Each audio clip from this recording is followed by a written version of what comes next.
Ils appartiennent à l'une des familles royales les plus riches au monde. Mais vous ne les reconnaîtrez peut-être pas. De leur influence politique à leur immense fortune, voici ce qu'il faut savoir sur la maison princière du Liechtenstein.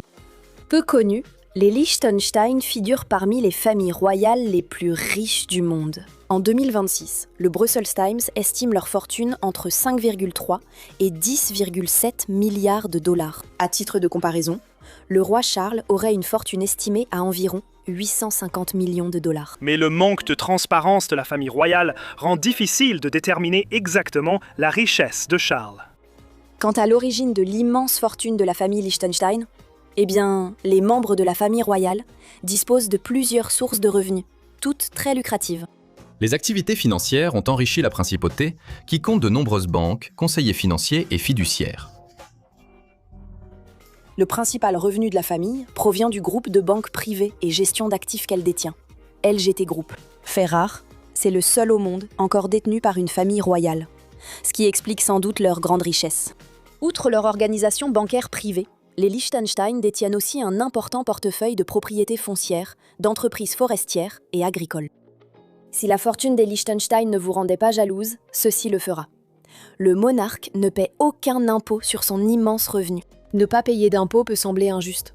Mais il est important de noter que le monarque ne reçoit pas de salaire officiel pour occuper cette fonction, ni ses revenus des contribuables. À la place, il compte sur sa propre fortune personnelle et reçoit une allocation annuelle symbolique d'environ 320 000 dollars. Même cela, pour une personne ordinaire, représente encore un salaire assez conséquent. Mais les Liechtenstein ne sont pas des gens ordinaires, donc ce salaire symbolique ne fait probablement pas beaucoup de différence. Après tout, ils sont multimilliardaires. Avec autant d'argent, il n'est pas surprenant que les Liechtenstein aient l'une des plus grandes collections d'art privé au monde.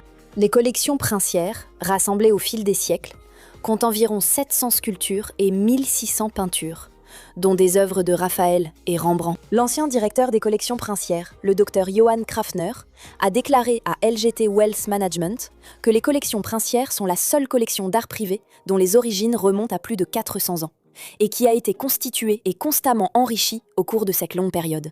Chaque prince régnant de la maison de Liechtenstein a contribué à l'enrichir, et elle appartient toujours à la famille aujourd'hui. Aussi remarquable soit la collection d'art du Liechtenstein, elle n'est pas réservée à la famille. Si vous avez envie de découvrir certaines des œuvres d'art les plus importantes de l'histoire, un voyage en Autriche devrait absolument figurer sur votre liste de choses à faire. Le public peut admirer de nombreuses œuvres d'art des collections princières dans les palais du Liechtenstein à Vienne, tandis que d'autres sont prêtés à des musées et expositions temporaires. Le prince Hans Adam II est devenu chef d'État et prince du Liechtenstein en 1989 à la suite du décès de son père, le prince Franz Joseph II.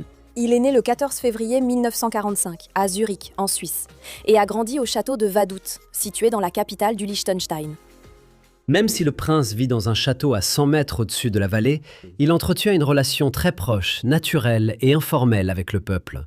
Plus tard, le prince a étudié dans des écoles prestigieuses en Autriche et en Suisse, puis a brièvement été stagiaire dans une banque à Londres. À son retour au Liechtenstein, Hans Adam a pris ses marques dans la vie princière.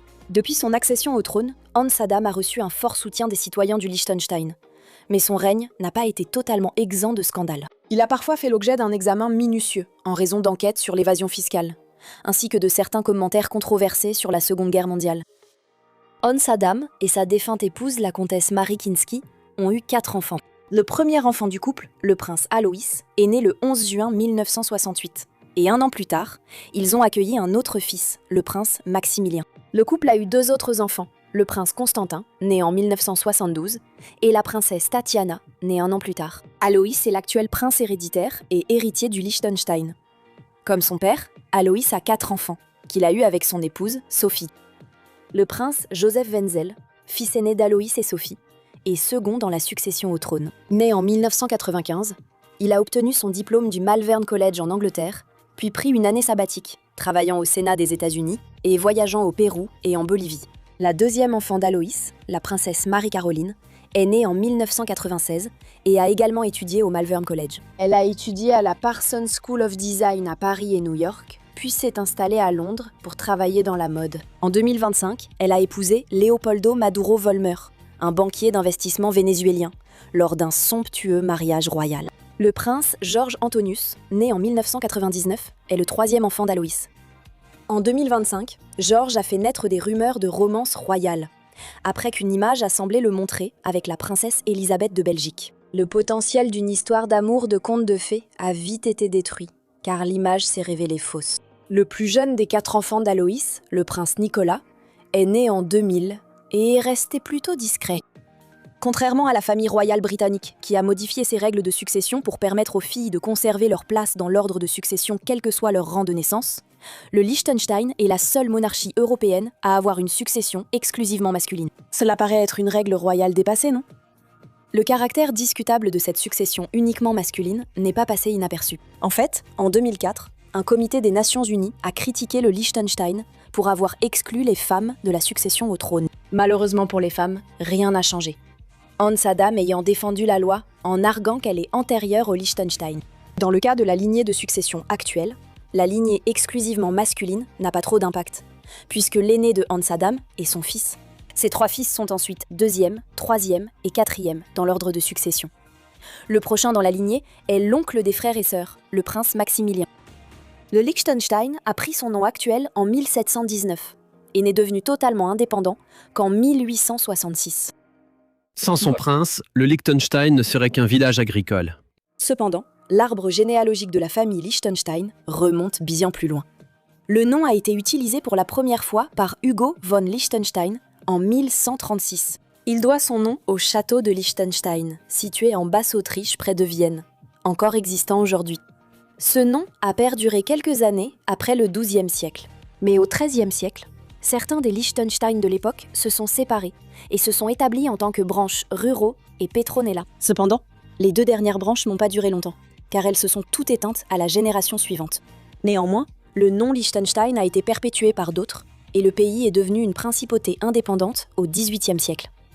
L'histoire complète de la façon dont tout cela s'est produit est un peu compliquée. Donc pour faire court, voici l'essentiel. Tous les membres vivants de la monarchie actuelle du Liechtenstein sont des descendants du prince Johann Ier, qui a contribué à établir la dynastie royale telle qu'on la connaît aujourd'hui. La famille royale du Liechtenstein règne sur une principauté, territoire plus petit qu'un royaume gouverné par un prince ou une princesse. Le Liechtenstein est également un pays doublement enclavé, ce qui signifie qu'il est entièrement entouré par d'autres pays eux-mêmes enclavés. En d'autres termes, depuis un pays doublement enclavé, il faut franchir au moins 2 frontières pour accéder à la mer. Heureusement, le Liechtenstein offre de nombreux paysages pittoresques, rendant l'absence de plage négligeable. Le Liechtenstein est situé entre la Suisse et l'Autriche et offre de superbes paysages qui s'étendent des chaînes de montagnes jusqu'au fleuve Rhin. La capitale du pays est Vaduz et, fidèle à sa réputation pittoresque, elle présente une architecture alpine traditionnelle plutôt que de hauts gratte-ciel gris. Le Liechtenstein compte environ 40 000 habitants.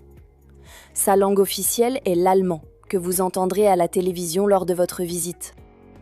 La Grande-Bretagne possède sans doute l'une des familles royales les plus célèbres au monde. Et ce n'est pas étonnant. Des cérémonies fastueuses, aux mariages en présence de célébrités. Les Windsor ont une image très publique, mais certainement pas politique. Bien que le souverain soit chef de l'État et exerce des fonctions constitutionnelles et représentatives, il n'a pas de rôle décisionnel politique. Au Liechtenstein, cependant, les choses sont très différentes. La maison princière du Liechtenstein joue en réalité un rôle politique important dans la réputation et le développement du pays. Comme le roi Charles, le monarque du Liechtenstein est chef de l'État.